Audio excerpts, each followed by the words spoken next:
আপনারা সবাই হয়তো আজকের যে ব্রেকিং নিউজ সেটা সম্পর্কে জানেন যে এইচডিএফসি ব্যাংক এবং এইচডিএফসি লিমিটেড এই দুটো কোম্পানি মার্জ হতে চলেছে। এটা একটা বিরাট বড় ইভেন্ট হতে চলেছে যদি আপনি এইচডিএফসি ব্যাংক বা এইচডিএফসি লিমিটেডের শেয়ার হোল্ডার হয়ে থাকেন। এখানে বেশ কিছু ইম্পর্টেন্ট জিনিস জানা উচিত, জাস্ট বিকজ শেয়ার প্রাইস খুব বেড়ে গেছে একদিনে। এই যে নিউজটা যখন এসছে তারপরে শেয়ার প্রাইসটা অনেকটাই বেড়ে গেছে।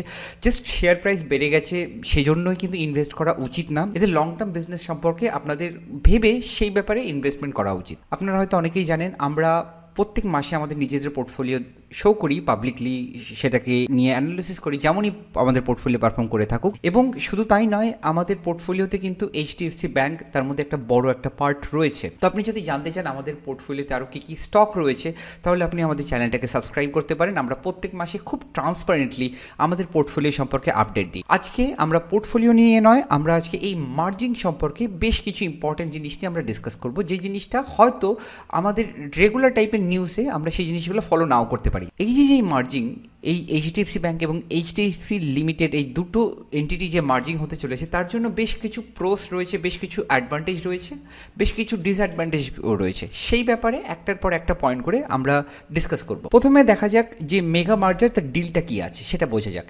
এইচডিএফসি লিমিটেড আপনারা জানেন এটা একটা হাউজিং ফাইন্যান্স কোম্পানি, এটা কিন্তু একটা ব্যাংক নয়। এইচডিএফসি লিমিটেড একটা পুরোটা হাউজিং ফাইন্যান্স কোম্পানি, যে কোম্পানিটা বিভিন্ন হাউজিং ফাইন্যান্সের জন্য লোন ডিস্ট্রিবিউট করে। আর এইচডিএফসি ব্যাংক, আপনারা অনেকেই এইচডিএফসি ব্যাংক সম্পর্কে জানেন, আপনাদের অনেকের ব্যাংক অ্যাকাউন্টও রয়েছে, তো আপনারা এইচডিএফসি ব্যাংক সম্পর্কে জানেন। তো এইচডিএফসি ব্যাংক কিন্তু হাউজিং ফাইন্যান্সের যে লোনটা কিন্তু সেটা কিন্তু দেয় না, সেটা কিন্তু দেয় এইচডিএফসি লিমিটেড। তার মানে যে lending business HDFC bank typical lending করে, বিভিন্ন ধরনের পার্সোনাল লোন বা কার ফাইন্যান্স বা কর্পোরেট লেন্ডিং, এই জিনিসগুলো এইচডিএফসি ব্যাংক করে। তো সেই জন্য এই যে দুটো এন্টিটি সেটা কিন্তু ডিফারেন্ট।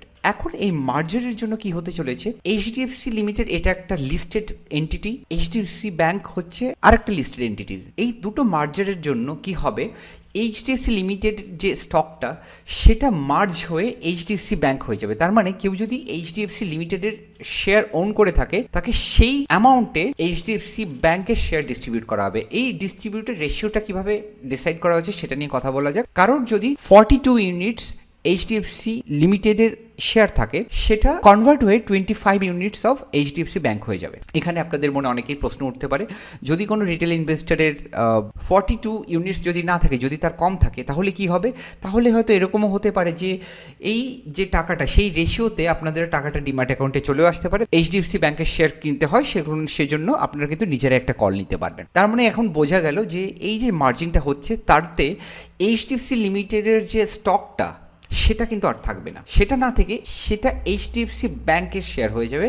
আর সেই জন্য যাদের এইচডিএফসি লিমিটেডের শেয়ার আছে সেটা কিন্তু এইচডিএফসি ব্যাংকে কনভার্ট হয়ে যাবে। এটা হচ্ছে বেসিক মার্জারের ডিল। তো এখানে কিছু কিছু পজিটিভও আছে, নেগেটিভও আছে।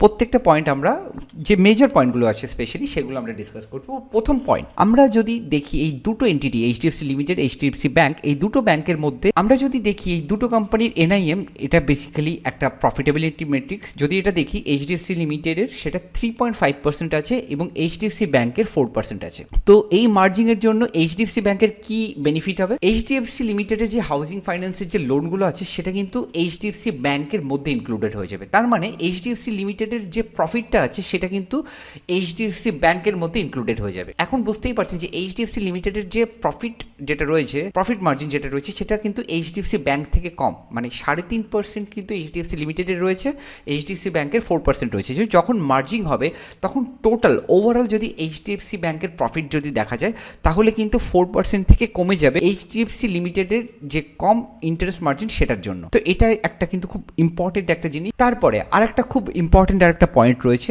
এইচডিএফসি লিমিটেড হাউজিং ফাইন্যান্স যে লেন্ডিং করে এই লেন্ডিং এর মধ্যে রয়েছে। তো এটা কিন্তু ব্যাংক নয়, কিন্তু এটা যখন এইচডিএফসি ব্যাংকের মধ্যে মার্জ হয়ে যাবে তাহলে কিন্তু এইচডিএফসি ব্যাংক এই হাউজিং ফাইন্যান্সের লেন্ডিং গুলো তো করবে। এর জন্য কি হবে, হাউজিং ফাইন্যান্সের আগে যে এইচডিএফসি লিমিটেড যেহেতু এটা ব্যাংক ছিল না, সেই জন্য এটার কিন্তু ব্যাংকের অনেকটাই রুলস অ্যান্ড রেগুলেশন থেকে কিন্তু খানিকটা রিল্যাক্সেশন পেত। কিন্তু এখন যেহেতু এইচডিএফসি লিমিটেড সম্পূর্ণভাবে ব্যাংক এইচডিএফসি ব্যাংকের মধ্যে মার্জড হয়ে গেছে, সেই জন্য এইচডিএফসি ব্যাংক যখন এই হাউজিং ফাইন্যান্সের লেন্ডিংগুলো করবে, তখন হাউজিং ফাইন্যান্সের আগের যে রিল্যাক্সেশনটা পেতো এইচডিএফসি লিমিটেড, সেটা কিন্তু এইচডিএফসি ব্যাংক পাবে না। তার মানে হাউজিং ফাইন্যান্সের যে রুলস রেগুলেশন সেটা কিন্তু ব্যাংকের অনুসারে কাজ হবে, এবং সেটা আপনারা অনেকেই জানেন ব্যাংকের রুলস অ্যান্ড রেগুলেশন কিন্তু অনেকটাই স্ট্রিক্ট হয় আরবিআই এর রুলস অনুসারে। এখানে আরও একটা ইম্পর্টেন্ট পয়েন্ট রয়েছে, এক্সপোজার কন্ট্রোল খুব ইম্পর্টেন্ট একটা জিনিস, কারণ নিফটি 50-তে যদি দেখেন এইচডিএফসি লিমিটেড, এইচডিএফসি ব্যাংক দুটো এন্টিটিই রয়েছে। এই দুটো এন্টিটি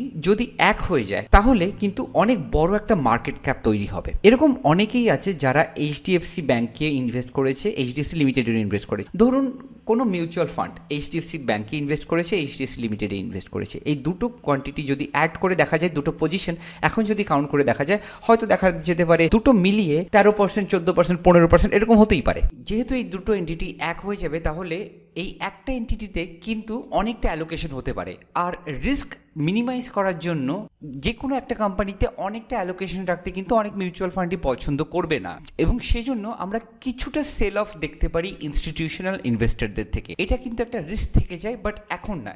মার্জারটা যখন কমপ্লিটলি এক্সিকিউট হবে তারপরে কিন্তু এই রিস্কটা থেকেই যায়। সেটা দেখতে হবে কি এরকম সত্যি কিছু হয় কি হয় না, কিন্তু এরকম কিছু একটা হওয়ার সম্ভাবনা কিন্তু রয়েছে। এখন যারা কুইক গেইনের জন্য এক্সপেক্ট করছে তাদের এটা মাথায় রাখা উচিত।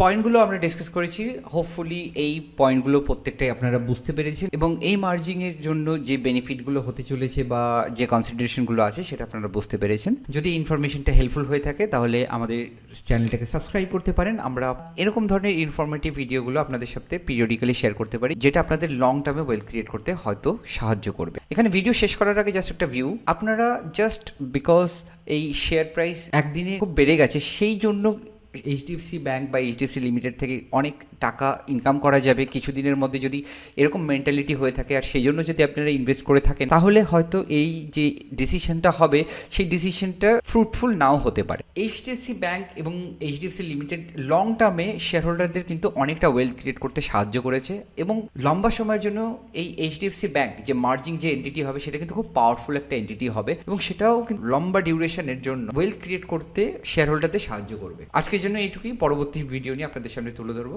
ধন্যবাদ।